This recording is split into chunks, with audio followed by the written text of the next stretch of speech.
शुभ संध्या। आप सब कैसे हैं? मुझे उम्मीद है कि आप सब ठीक होंगे। आज की असली घटना प्रीतम द्वारा शेयर की गई है, जो 34 साल के एक पुरुष हैं। यह घटना उनके साथ लगभग 2 साल पहले हुई थी। उनके साथ क्या हुआ, यह आप आज की कहानी में सुन सकते हैं। तो ज्यादा समय बर्बाद किए बिना चलिए प्रीतम के साथ एक भूतिया बस में सफर करते हैं। इस कहानी को सुनने के बाद आप किसी अनजान नाइट सुपर बस में चढ़ने से पहले कई बार सोचेंगे। तो चलिए शुरू करते हैं हमारी आज की कहानी। प्रीतम एक 32 वर्षीय व्यक्ति पटना में रहता था। वह एक मल्टीनेशनल कंपनी में काम करता था और नौकरी की वजह से शहर में रहना पड़ा।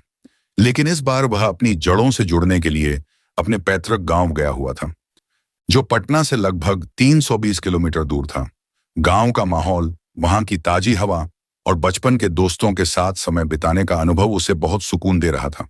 लेकिन उसकी यह शांति उस शाम तब टूट गई जब उसके बॉस का फोन आया। बॉस ने उसे अगले दिन सुबह 9 बजे एक बहुत ही महत्वपूर्ण बैठक के लिए ऑफिस में उपस्थित होने का आदेश दिया। यह एक ऐसा अवसर था जिसे वह नजरअंदाज नहीं कर सकता था, क्योंकि यह उसकी नौकरी के लिए अत्यंत महत्वपूर्ण था। प्रीतम ने गांव छोड़ने का निर्णय लिया, लेकिन समस्या यह थी कि उसे रात में ही सफर करना था और उसे बसों के समय की जानकारी नहीं थी, क्योंकि वह अक्सर रात में यात्रा नहीं करता था। गांव के बस स्टैंड पर पहुंचने के बाद उसने बस का इंतजार करना शुरू किया। कुछ बसें आईं और गईं, लेकिन वे पटना के लिए नहीं जा रही थीं। करीब 2 घंटे के इंतजार के बाद एक पुरानी सी दिखने वाली बस आई। बस की हालत कुछ ज्यादा अच्छी नहीं थी, लेकिन प्रीतम को ज्यादा विकल्प नहीं था। बस के कंडक्टर ने बताया कि यह बस पटना जाएगी। प्रीतम ने बिना ज्यादा सोचे बस में चढ़ने का फैसला किया और अपने सफर की शुरुआत की। रात के सफर के दौरान प्रीतम को नींद आने लगी और वह अपनी सीट पर सो गया। अचानक रात के करीब 1 बजे उसे एहसास हुआ कि बस कुछ अलग ही रास्ते पर जा रही थी। उसने खिड़की से बाहर झांककर देखा तो चारों ओर अंधेरा और जंगल नजर आ रहे थे। वह चौंक गया, क्योंकि उसे इस रास्ते का कोई अंदाजा नहीं था। उसने तुरंत कंडक्टर को आवाज दी, लेकिन कंडक्टर ने कोई जवाब नहीं दिया। प्रीतम को और भी घबराहट होने लगी। वह अपनी सीट से उठकर कंडक्टर के पास गया और उससे रास्ते के बारे में पूछा। कंडक्टर ने धीरे धीरे उसकी ओर मुड़कर देखा। प्रीतम के रोंगटे खड़े हो गए जब उसने देखा कि कंडक्टर का चेहरा बिल्कुल बदल चुका था। उसकी आंखें लाल हो चुकी थीं और उसके चेहरे पर गहरे कट के निशान थे, जिनसे खून रिस रहा था। प्रीतम को अपने सामने कोई इंसान नहीं, बल्कि एक भूत जैसा नजर आ रहा था। प्रीतम की हिम्मत टूटने लगी, लेकिन उसने खुद को संभाला।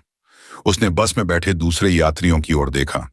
सभी के चेहरों पर एक अजीब सा डरावना भाव था। किसी के चेहरे पर हड्डियां बाहर निकली हुई थीं, किसी की आंखें बिल्कुल खाली थीं। कंडक्टर ने ठंडी आवाज में कहा, यह बस अब पटना नहीं जाएगी। यह एक भूतिया बस है और अब तुम भी हमारे साथ हो। तुम्हारा सफर अब खत्म हो चुका है। प्रीतम के मन में सवाल उठने लगे कि वह इस स्थिति से कैसे बच सकता है। उसके दिमाग में एक ही बात आ रही थी, उसे किसी भी हालत में इस बस से बाहर निकलना होगा, लेकिन कैसे? प्रीतम ने तय किया कि वह किसी भी हालत में इस भूतिया बस से बाहर निकलेगा। उसने सबसे पहले अपने बैग से अपना मोबाइल निकाला, लेकिन नेटवर्क न होने की वजह से वह किसी को कॉल नहीं कर पाया। घबराहट में उसने खिड़की से बाहर कूदने का विचार किया, लेकिन बस की रफ्तार बहुत तेज थी और यह करना असंभव था। फिर उसे याद आया कि उसने एक बार अपने दादा से सुना था कि भूतिया शक्तियों से निपटने के लिए मंत्रों का इस्तेमाल किया जा सकता है। उसने अपने दादा द्वारा सिखाए गए हनुमान चालीसा के कुछ श्लोकों को दोहराना शुरू किया। जैसे ही वह मंत्र पढ़ने लगा, उसने देखा कि बस का माहौल बदलने लगा। कंडक्टर और बाकी यात्रियों के चेहरे अचानक से शांत हो गए, लेकिन बस की रफ्तार और बढ़ गई। प्रीतम को लगा कि उसकी कोशिशों से कुछ असर हो रहा है, लेकिन वह सुरक्षित जगह पर कैसे पहुंचे, यह अभी भी एक बड़ा सवाल था। बस अब एक घने जंगल के बीच में पहुंच गई थी। प्रीतम ने देखा कि बस जंगल के बीच में एक पुराने टूटे फूटे मंदिर के पास रुकी। उसने सोचा कि यह शायद उसकी आखिरी उम्मीद हो सकती है। बस रुकते ही वह तेजी से दरवाजा खोलकर बाहर कूदा और मंदिर की ओर भागा। मंदिर के अंदर पहुंचते ही उसने दरवाजे को बंद कर दिया और हनुमान चालीसा का जाप करना जारी रखा। बाहर से उसे भूतिया बस के यात्रियों की आवाजें सुनाई दे रही थीं, जो उसे बुला रहे थे।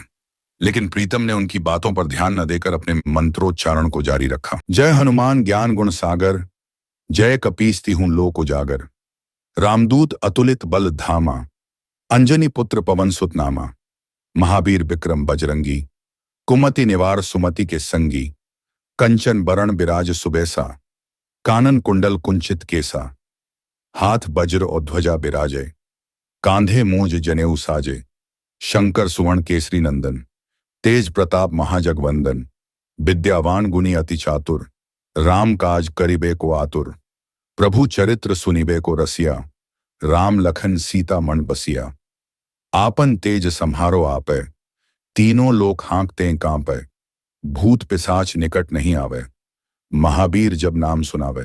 कुछ देर बाद अचानक सारी आवाजें बंद हो गईं। प्रीतम ने डरते डरते दरवाजा खोला और बाहर झांक कर देखा। चारों ओर सन्नाटा और अंधेरा फैला हुआ था। रात बीत चुकी थी और धीरे धीरे सुबह होने लगी। प्रीतम को लगा कि वह किसी भयानक सपने से बाहर आ गया है। उसने मंदिर के बाहर निकलकर देखा तो उसे दूर से गांव के कुछ लोग दिखाई दिए। वह उनकी ओर भागा और उन्हें सारी बात बताई। गांव वालों ने उसे बताया कि उस इलाके में कई सालों से भूतिया घटनाएं होती आ रही हैं। वहां से गुजरने वाले कई लोग गायब हो चुके हैं और उनकी कोई खबर नहीं मिली। प्रीतम को यकीन हो गया कि उसने एक भयानक रात का सामना किया था, लेकिन उसकी आस्था और साहस ने उसे बचा लिया। प्रीतम उस घटना के बाद कभी भी रात में यात्रा करने से कतराने लगा। उसने अपनी जान को जोखिम में डालकर उस भूतिया बस से बचने की जो कोशिश की, वह उसके जीवन का एक अमूल्य सबक बन गया। इस घटना ने उसे यह भी सिखाया कि चाहे कैसी भी परिस्थितियां क्यों ना हों, अगर हम धैर्य और विश्वास बनाए रखें तो किसी भी चुनौती का सामना किया जा सकता है। यह कहानी सिर्फ एक रात की डरावनी घटना नहीं थी, बल्कि यह प्रीतम के लिए जीवन भर की सीख थी। अब बताओ दोस्त, क्या तुम्हें कहानी पसंद आई? अगर तुम्हें कहानी पसंद आई हो तो हमारे चैनल को सब्सक्राइब करो और नीचे कमेंट में बताओ कि तुम्हें कहानी कैसी लगी। धन्यवाद।